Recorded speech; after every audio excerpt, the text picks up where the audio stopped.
What's up, folks? It's your buddy Fatalroadie. Today we're going to be doing the Smackdown review. Start off with a recap of the match last week. It's Sami Zayn and AJ Styles. We then go to the ring where Renee Young is interviewing AJ Styles. They talk about the match last week and the upcoming handicap match at the Royal Rumble. Renee asks AJ, does he think that Daniel Bryan's decision was fair? AJ Styles says no, but neither is life. Renee Young asks if Daniel Bryan is playing favorites. AJ Styles says, I don't know what Daniel Bryan is thinking. Then Kevin Owens and Sami Zayn come out. Kevin Owens is running his mouth about the Royal Rumble match. Then Shane McMahon comes out and says that he agrees with Daniel Bryan's decision for now, and he's going to be setting up a handicap match of his own for tonight. Sami Zayn and Kevin Owens versus AJ Styles, Randy Orton, and Shinsuke Nakamura. It brings us to our first match, Becky Lynch versus Ruby Riott, with Charlotte Flair and Naomi and the Riott Squad at ringside. What the fuck? Didn't we do a match similar to this yesterday? Dude. Once again, we're beating the same 6 people into the ground.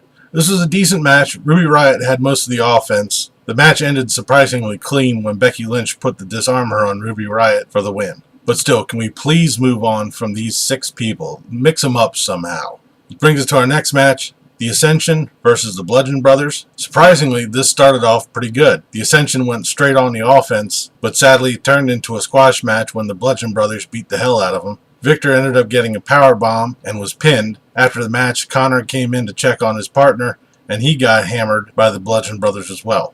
We then had the last match in the first round of the United States Championship tournament. Mojo Rawley versus Zack Ryder. We have Bobby Roode sitting at ringside. Right at the start, Zack Ryder takes it to Mojo Rawley, showing quite a bit of offense, but Mojo Rawley was able to fight back to get the win. I'm not sure what his finisher is called. It was basically a forearm with Zack Ryder sitting in the corner. But Mojo Rawley won. After the match, Bobby Roode got into the ring. They both stared each other down. Mojo Rawley walked off. So the next round of the United States tournament is Jinder Mahal versus Xavier Woods, and Bobby Roode versus Mojo Rawley, and the winner of those matches will be facing each other at the Royal Rumble. And here we have the waste of the night. Chad Gable and Shelton Benjamin come out. They're complaining about how they got screwed with the tag titles. They call out the referee that reversed the decision last week, and Daniel Bryan comes out.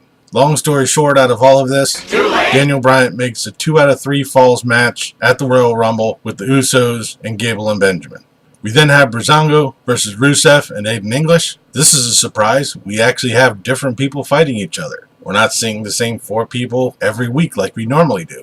This was actually a pretty good match. There was a lot of bit of back and forth. It looked like Rusev was actually going to win all of this. He got distracted by Tyler Breeze, which allowed Fandango to roll up Rusev and get the win. Like I said, it was a good match. I don't really agree with the outcome of it, but it was a good match nonetheless.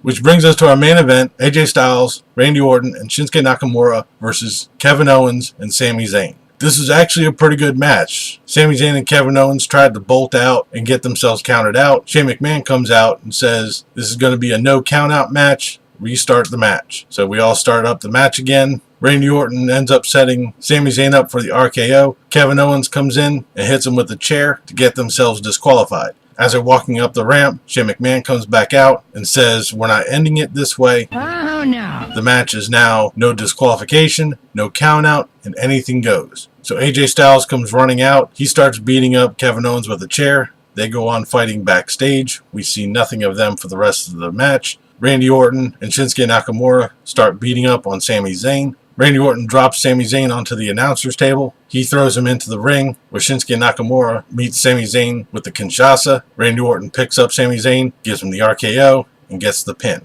I have no idea what happened with Kevin Owens and AJ Styles after everybody split up, but we ended tonight's SmackDown with Randy Orton and Shinsuke Nakamura standing tall in the corners. This is pretty much a good SmackDown. I kind of liked it, with the exception of the women's match and the Chad Gable, Shelton Benjamin bit. Everything else was pretty good. The women's match could have been a little better, like I said, if we just mixed them up a little bit. And the Gable and Benjamin part was just straight a waste of time. But all in all, this was a good SmackDown. I liked it. But I'll do it for the SmackDown review. Leave a comment down below what you thought tonight's SmackDown, what you thought about it, what you thought of this video. If you liked it, please give me a thumbs up. Don't forget to share and subscribe. I've been Fatalroadie. You've been awesome. Thank you very much for watching. And remember, if it's too loud, you're too old. See ya.